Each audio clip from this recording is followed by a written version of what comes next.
Good morning, everybody. I'd like to thank you all for attending this session titled The Power of Regifting.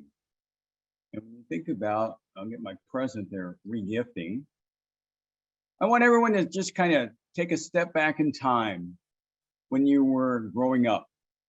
And I want you to try to take a second and recall one of the most important Christmas gifts that you ever received. One of the most important gifts that you really wanted and you really asked for and probably, hopefully, received it. I'm not talking about things like the kids of today. I mean, I have grandkids and we gave them a catalog and we said, all right, I want you to go in, here's a purple marker for you and here's a yellow one for you. And give us some ideas on things you might want. And when we got the catalog back, every page had a mark on it. I want this, I want this, I want that. Oh, this would be great. I'd really like to have that. No, that's not what I'm talking about. I'm talking about something that was so special, you remember getting it to this day.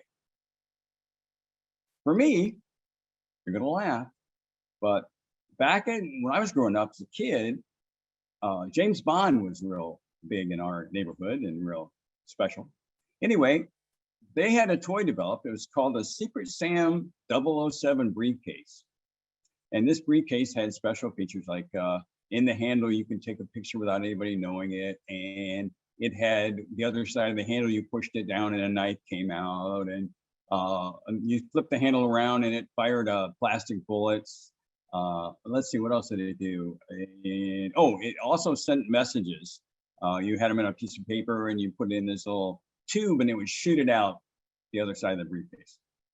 So that was really something I wanted. I can remember wanting that, and yes, I got it. And I can remember when I got it, how happy I was when I opened it and how special. I was really excited and I thought, wow, I really can't wait to share this with my other James Bond friends, 008, 009, 010. But the whole thing was how it made me feel inside. It really made me feel special. Now, years later, I'm 65 years old, for instance. We've all been given a gift.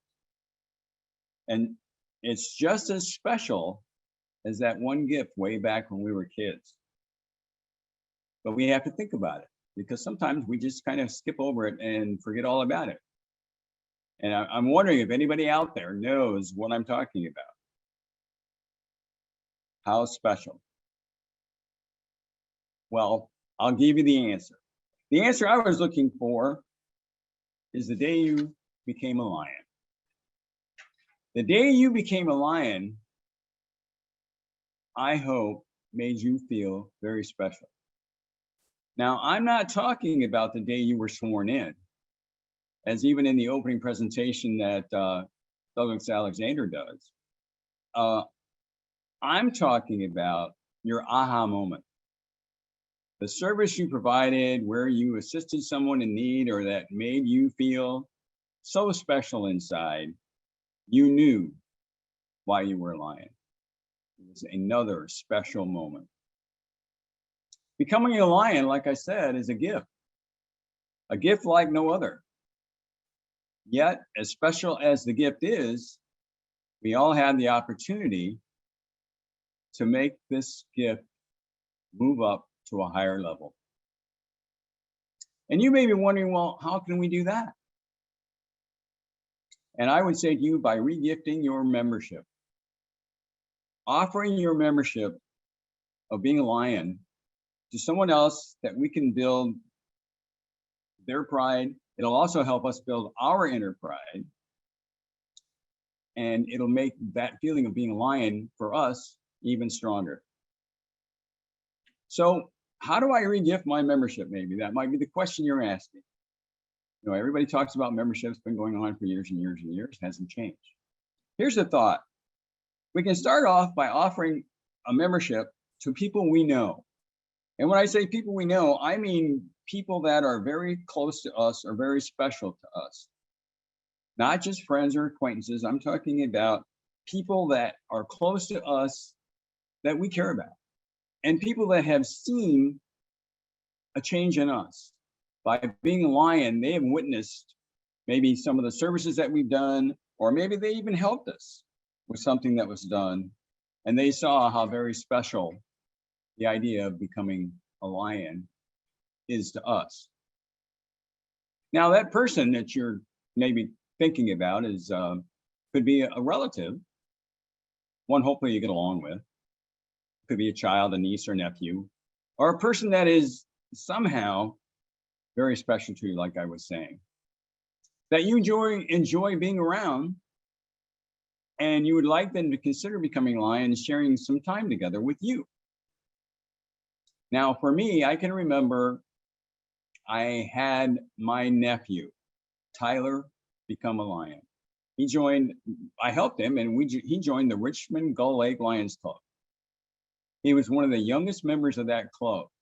And I was very excited that he would take that opportunity on.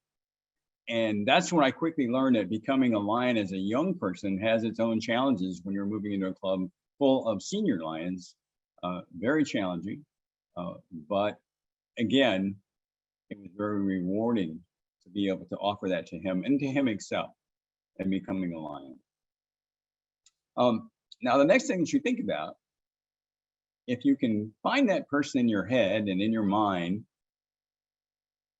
you're on your way to actually, like I said, regifting.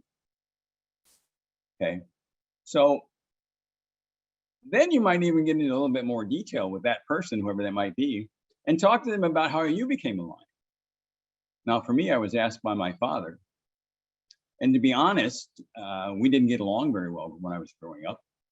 But once I became a lion, I think the bond between my father and I grew much stronger.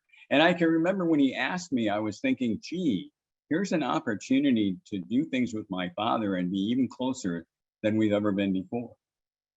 And I would like to say that that's true. That's worked out just exactly that way. But I think that closeness is really something that's special. So you'd also want to let these people know how you feel about them and how you'd like to offer this gift of being a lion to them. Now, you can offer this gift to them with no real obligation. That's kind of an interesting concept. Okay. At this point, you as their member sponsor have a choice to make. Because if you are willing to invest $67.50 in that person that you care about, you've paid their dues for one entire year. During that year's time, you at least hopefully will be able to get them to attend some club meetings with you, or you go where they are, the club that they may be close to. In other words, for Tyler, my nephew, he was in Richmond Gull Lake area, and I am over in the Three Rivers area. But I actually attended some of the Richmond Gull Lake meetings, and I actually inducted Tyler, sponsored him. So that's something that you can do with it, hopefully within that year's time. And then during that year's time, hopefully you can do some things together, service projects together, or somewhere you can do something where you're serving the community. The idea there is that the important part of Lionism will take care of itself. They will look at those opportunities and hopefully find their aha moment, and the rest will be all taken care of. Nothing else needs to be done because you brought in a lion that feels as special about Lionism as you do. Now, again, you have a choice here, because the power of regifting actually lies within you. It's kind of about how you wrap it. You can have it like this, like I was showing, or maybe you want to wrap it different, like this. Okay. And how you wrap it and how you present it is what really gives it its true meaning. So you could pay less for their dues and still accomplish the same goal or the same result. Let's say if you paid a half a year's worth of dues, you invested $33 in that person. And during that time, you have half a year to accomplish the same thing we talked about, getting them to find their aha moment. Or if you'd like to maybe even cut that down less, you could offer to pay for just a quarter of their dues. A quarter of their dues, you're looking at $17. And again, it's your gift, and it's how you re-gift it that's up to you. If you choose to offer the gift of membership, but feel you'd like to do that without absorbing any financial cost or obligation, there's another way that you could wrap your gift. And that way is you need to get this person, either have a cup of coffee together, a glass of wine, something where you sit down and you're able to talk to that person and kind of so you can explain to them your thoughts. Now, here's where it comes into play that I find to be kind of interesting. You want to talk to them, but let me ask you a question. When you sit down at night to watch TV and relax, how does it make you feel when all you see are commercials that are designed to constantly remind you of the struggles that exist all around the world today? Every one of these commercials are designed to tug at your heartstrings. That is their whole purpose. They're designed to make you feel uncomfortable.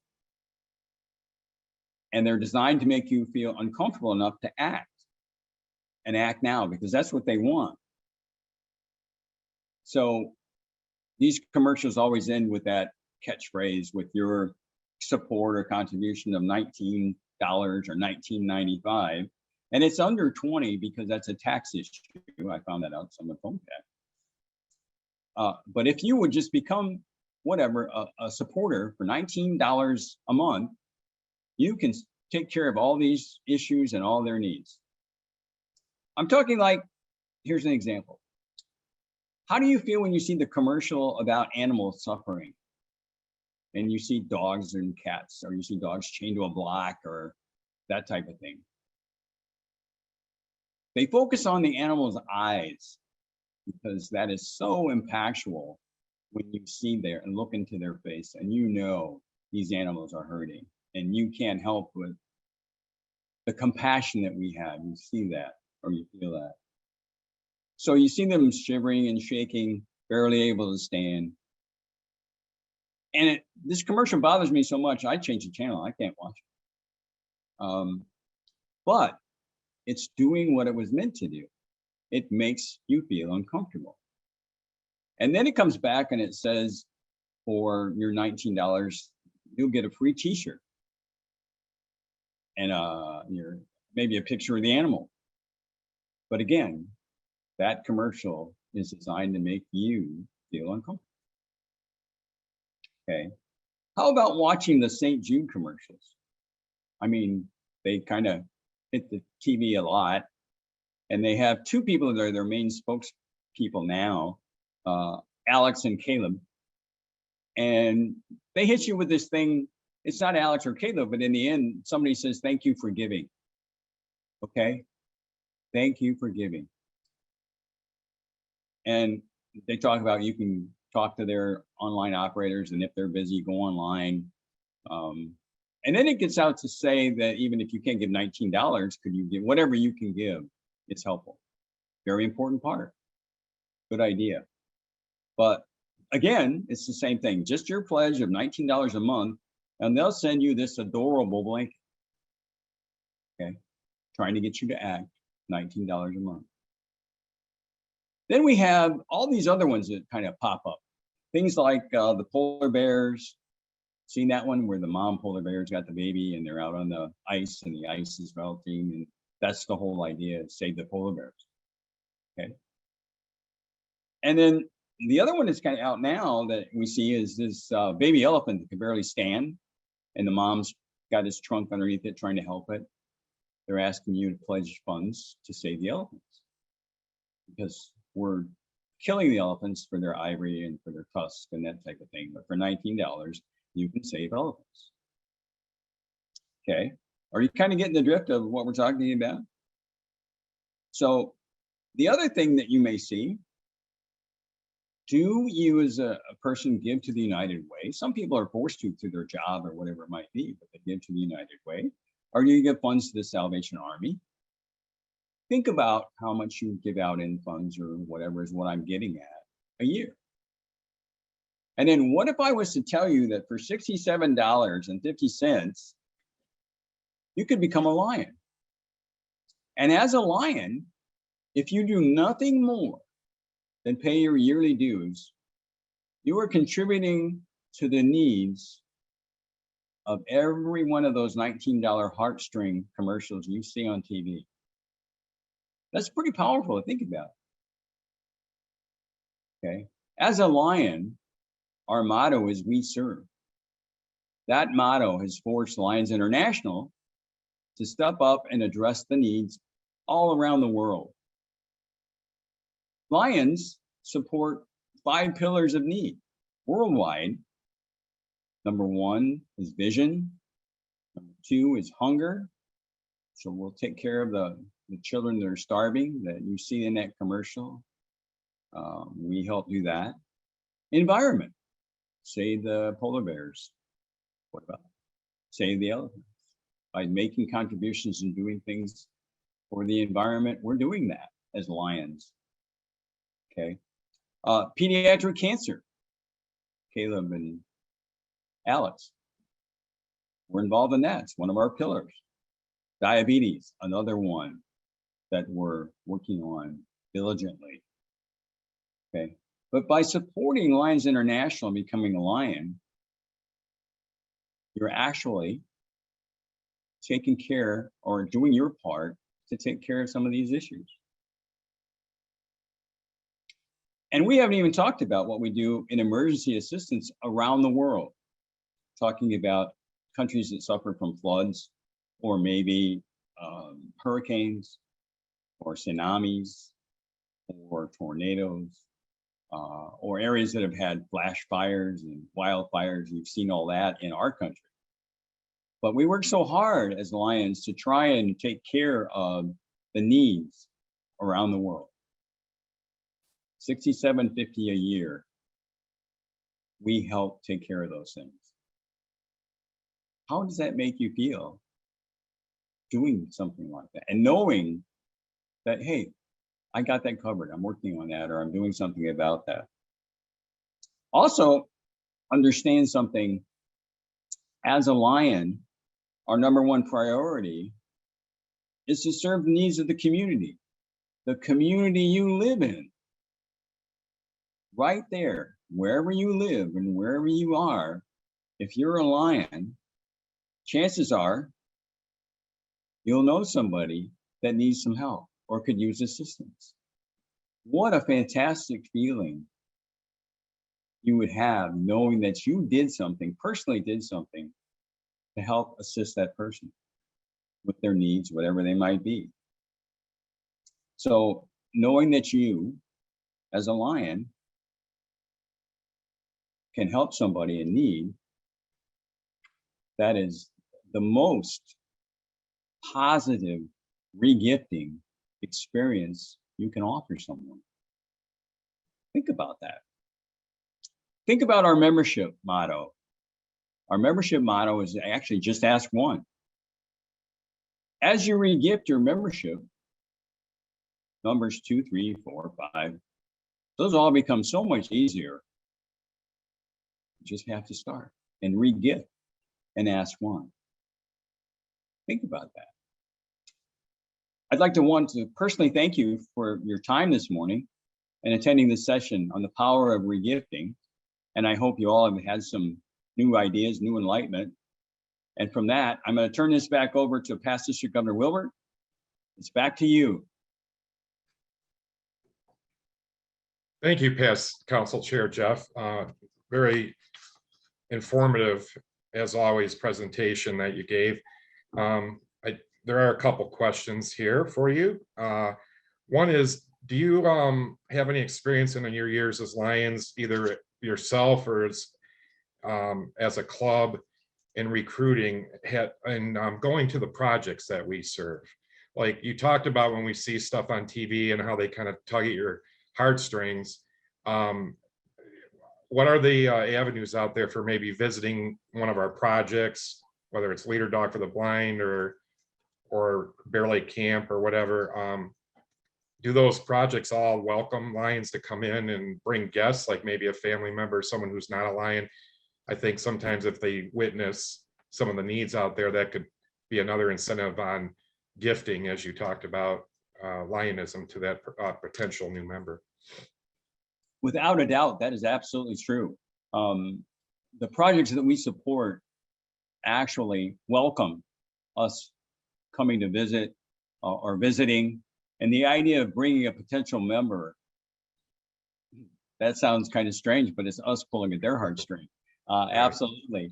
Because we do some fantastic things, and not all the people that are involved in projects are Lions. So there's another thing to note, but they still are doing some fantastic things and some fantastic work. So recently we visited the freezer that we have in Hamilton that we actually, through Lions, we had a grant for that that's used for the food banks. But the people that are running that program are not Lions. But they're compassionate, they're loving, and they care about the idea of hunger and what needs to be done. So there's another example of places that maybe you're involved with that not necessarily are Lions, but you see service and you see Lions have had something to do with that service. So that's an excellent question. By golly, yes, we can. Absolutely.